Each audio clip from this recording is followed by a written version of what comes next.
Alrighty guys, in today's video we're going to be looking at our 3-point arc feature or option available within the CAD feature. And this will be for FabriCAM software, but before that, let's have a quick intro first.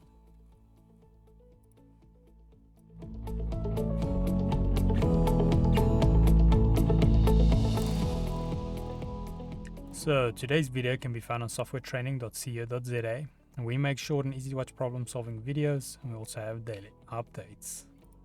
Otherwise, we're head into the program here.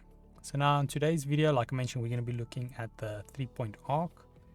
If I just zoom in here, we can see this is another connect the dots. So we looked at the arc, and there's two options earlier. Now we're looking at the first one, which is, or the first connect the dots, which is arc 3 points. So now this option here or feature needs 3 points in order to work, as the name will suggest.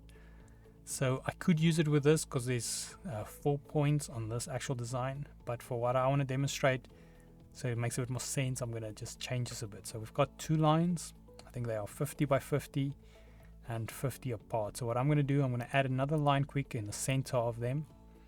Let's make the height of this one, I'm going to make 25, so in the center. Then I'm going to make this one also end at 25, and then we're going to minus another 25. So we're going to go to a negative 25. So let me just try that, negative 25. And then we say, okay, let me just see what do we have. Okay, there we go. That's what I'm looking for. So now let's say you wanted to take these two shapes and create a like a form of rounding on the side. Then we can always use guides.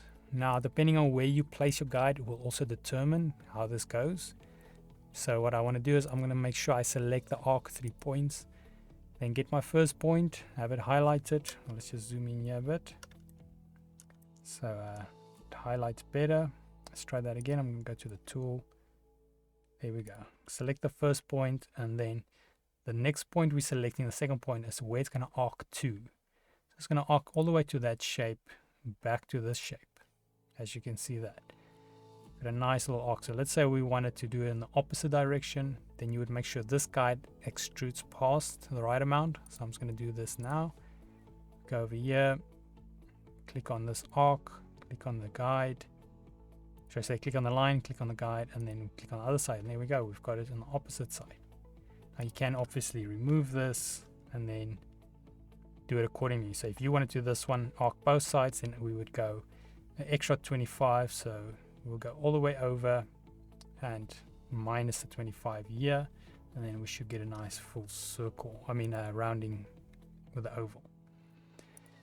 But yeah, so in any case, that is how that works. You can obviously, like I mentioned earlier, connect some of these arcs. You'll get some weird results, but I'll show you quick. So let's say we take this point, we want it to arc around this point, and then we can either choose here or there. If I choose here, it's going to change the size of the arc. So I'm going to go to this bottom one, click there, and you can see now it arcs it nicely, touching that one all the way to there. So now there's multiple creative ways you could use this. Get different designs, but this is the base of how that one works. So you basically need 3 points. The middle point will be what it touches when it arcs. If it's too parallel, it just won't do anything. But yeah, otherwise that is it on the arc 3 points. If we head here to softwaretraining.co.za, you guys will notice we've got a variety of different softwares we do cover, and you can also isolate your search on the top right. If you do not, however, find the training videos you're looking for, just simply go here, request the training video, fill in the mini form, and then we'll do our best to try and make that for you. But otherwise, thanks guys for watching, and cheers.